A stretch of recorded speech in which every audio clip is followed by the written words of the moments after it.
Gentlemen, welcome back to the shop on this fine winter eventide. Getting some mileage out of this while we're going to put her back together, send her off for testing. Guys asking me to do not a failure analysis, what would you, armchair accident investigation. First off, what the fuck do I know about airplanes? Back to Boeing. Oh my Jeezeless. So, when in panic, when in doubt, yell in circles, scream and shout. Popular media now just going fucking bananas on shit falling right clean out of the sky. Now they're doing people a disservice in my opinion because they're not offering any kind of technical, not even just layman's technical background. It just treat people like, infantilize people by feeding them tiny little nuggets of information that are readily digestible, but it doesn't give you the broader view. Okay, so first off, I wanted to be a pilot, at least a hobby pilot. I thought that would be a good hobby for me, right up until the point where I started traveling around in the fart tubes with wings, the culverts with wings, in and out of these shithole mine sites in third world countries. Well, Jesus, nothing puts your piloting aspirations aside like skirting sideways up a mountainside trying to get into Whitehorse with the wind just howling in the middle of January and having to do a bank turn to get back down the mountain to get enough speed so you could get enough elevation to not die. There's something to be said for not dying. So the pilot, that's the extent of my piloting skills and my aviation experience. Although I will say, and I'll try and find this, one of my stickers is on a Royal Swedish Air Force Harrier jet. So there is that. As far as YouTube commentary, probably the most qualified you're going to get is right here in this shop because I do have a sticker on a Harrier jet. What the fuck are you doing now? I don't know if you caught that. Of course, I recommend a camera that starts fucking up. Son of a diddly. Speaking of, okay, so you come by chance here, which I happen to have done a couple times in my 20s. Doesn't happen now that I'm a married man. This is not an expert opinion technical video. This is a water cooler, technical guys shooting the shit. You might get a little bit of gallows humor in there.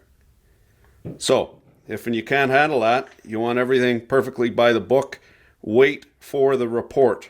This is just for discourse. Technical people discoursing. You don't like it? There's your clipboard, there's your hat. Don't let the door hit you where the Lord split you. Off the hop here, mind you, in a roundabout kind of way. What are we in, 30 minutes now?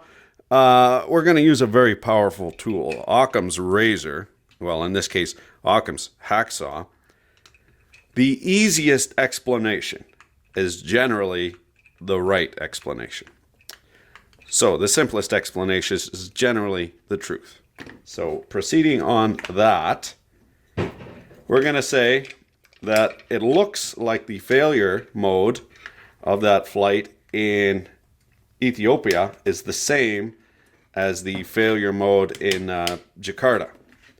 So about 4 months ago, another MAX 8 went down. What was going on is they determined that the AOA sensor, the angle of attack sensor, crapped out or was sending faulty readings to the confuser. The confuser was in autopilot. It thought that the plane, the angle of attack was too steep, so it brought the nose down.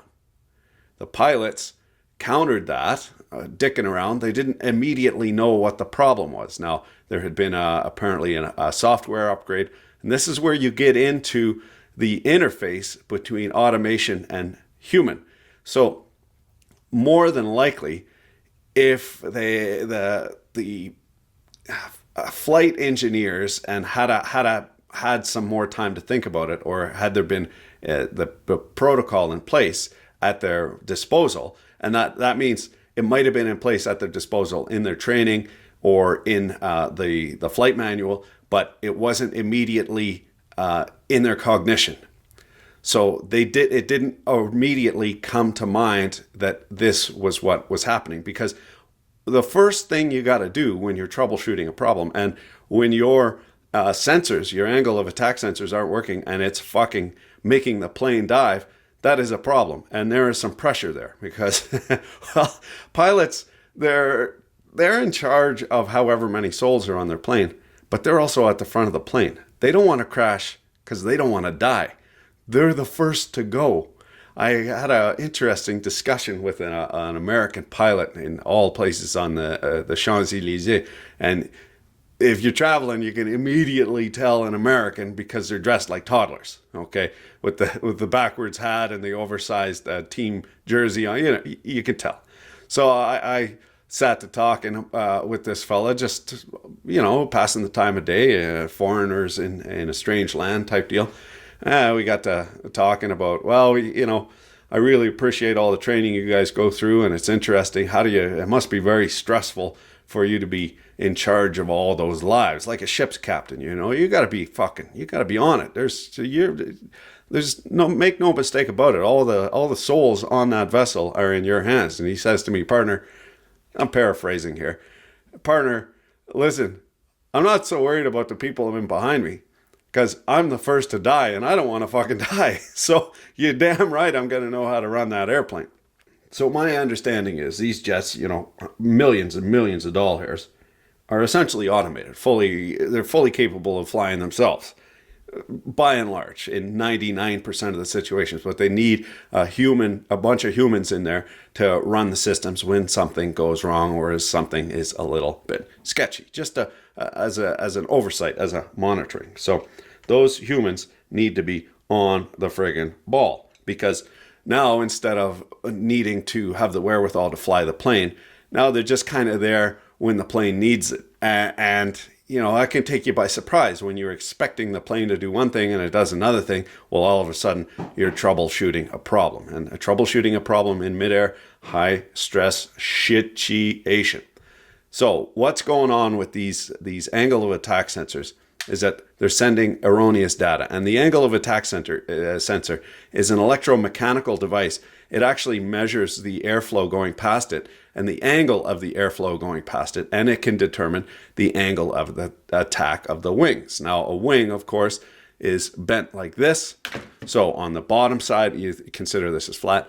On the bottom side, the air travels faster. No, on the top side, not a pilot. On the top side, the air needs to travel faster than the bottom, okay, to reach, because you think it's laminar flow. That's important. It's laminar flow, and it goes over the wing. In order for it to maintain its laminar flow, it needs to travel faster over the wing. Okay, Bernoulli's law means that if it's traveling faster, the pressure drops. If the pressure drops on top of the wing, then you have more pressure on the underside. You get lift. That's how a wing works. Okay, so the angle of attack is the angle that wing is heading into the wind. And the higher the angle of attack, the more lift you get, until the angle of attack is so high that you start to get, instead of laminar flow, you get turbulence on the upper side of the wing. As soon as that happens, all that turbulence now creates higher pressure on the top side. Now you get stall, you get absolutely no lift, and the plane plummets out of the sky like a stone. Okay, so that's angle of attack. Now there's that sensor and that sensor system that measures if the plane is too high of a climb angle. It will tweak the nose down by adjusting the ailerons or the elevators on the tail of the plane. You know, those little tail sections, those are stabilizers and elevators, if I'm not mistaken. They adjust the attitude of the plane, the nose down or nose up.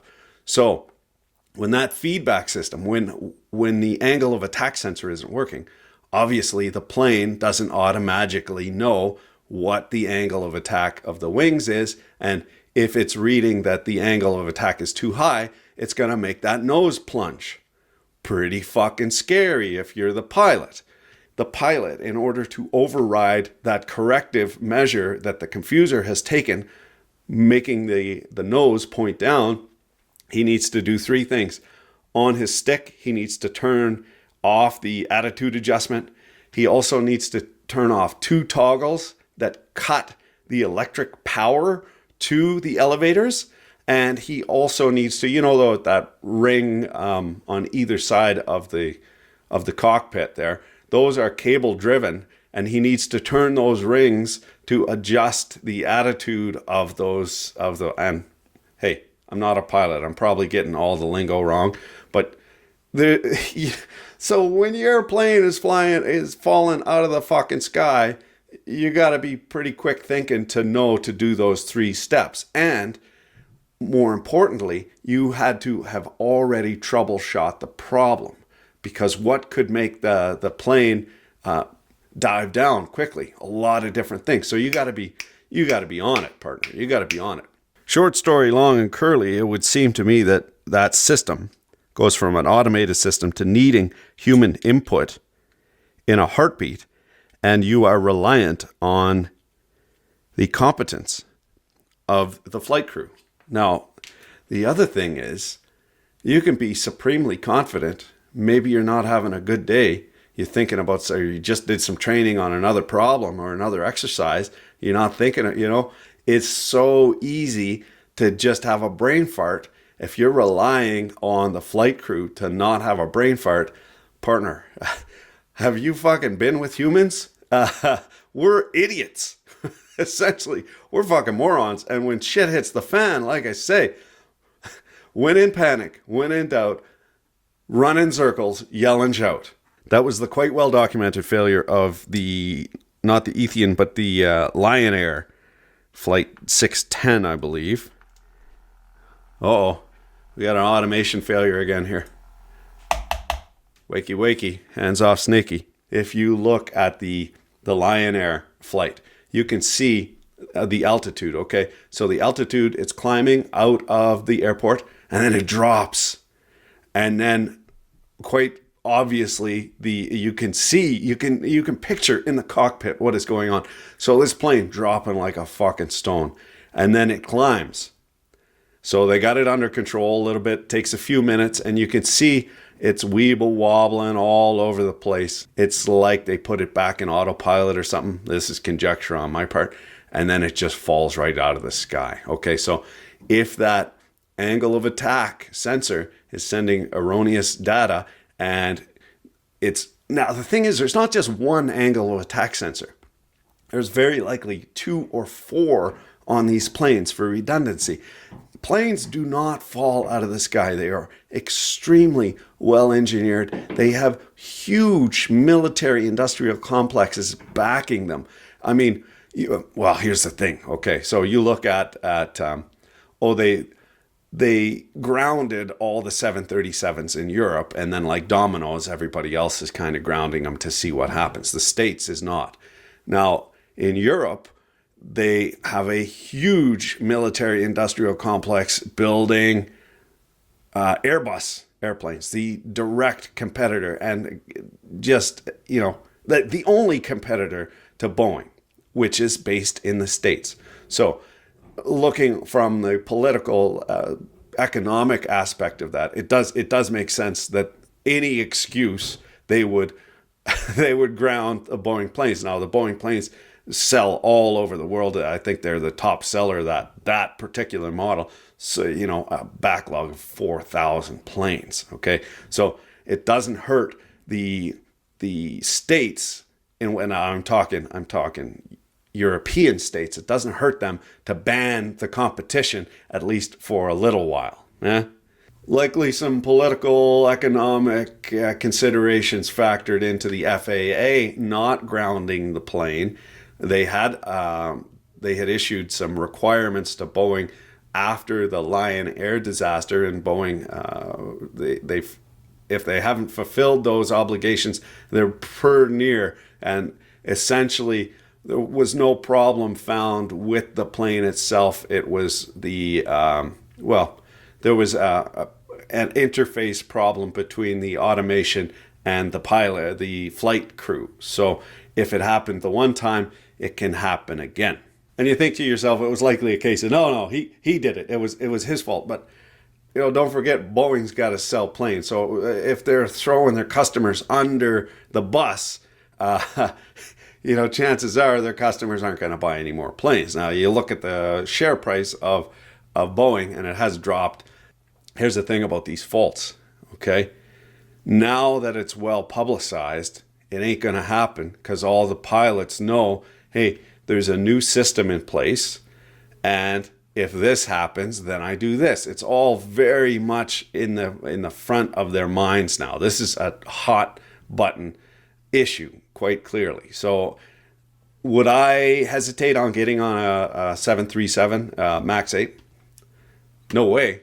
Brand new, nice plane? Fuck that. I get on that no problem. I turned off the attitude adjusting computer.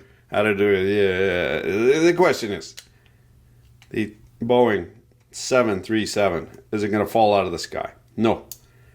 It seems to me that the problem is well known. Quite clearly, Boeing is going to have a rehash at their Swiss cheese, or maybe not enough meat there between holes, and they got bit, not once but twice. So clearly you have an automated system what needs 3 steps to be overridden, and during those 3 steps you're falling like a stone out of the sky. No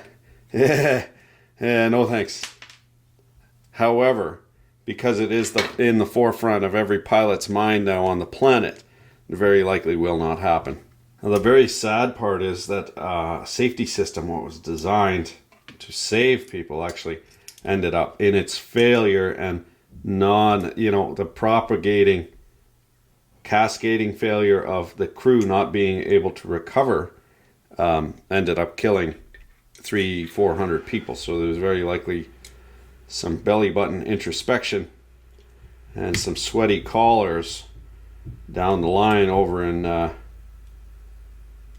Seattle at the moment, but I'm sure they got a good handle on it. And very likely, though, the guys doing the investigating, they're already 99% sure of what is going on. They're crossing their T's and dotting their I's. Very likely the guys on the ground already know exactly what is going on, but they need that time in order to not make a mistake.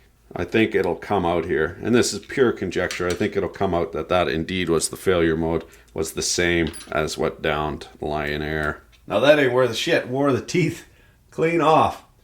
Won't even touch cunt stain tongue glide. Now you might have noticed I'm a bit of a contrarian, and in this case the planes falling out of the sky is just fucking atrocious. Should never happen.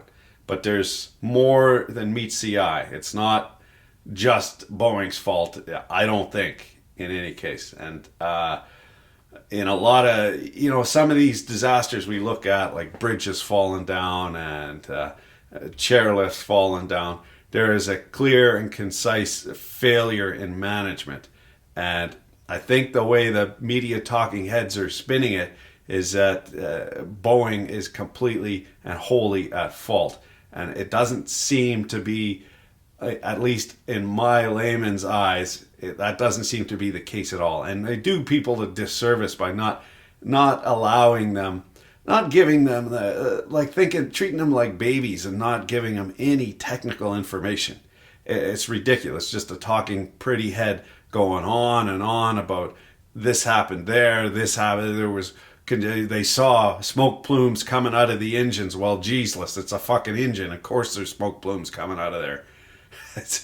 The mind boggles at the utter vapid stupidity of popular media. So that is why I'm taking the contrarian view in this case. And please, your considered comments are well and truly appreciated. We like discourse here. So if you have a differing opinion, or you're in the industry, sort of what the scuttlebutt is around the water cooler for guys in the know. Thanks for watching. Keep your dick in a vice. As I was saying before I was so rudely interrupted by my own stream of consciousness. Speaking of, taps. Taps, they're sounding. Old Smotty McSpearface here. Got the buttered buns effect.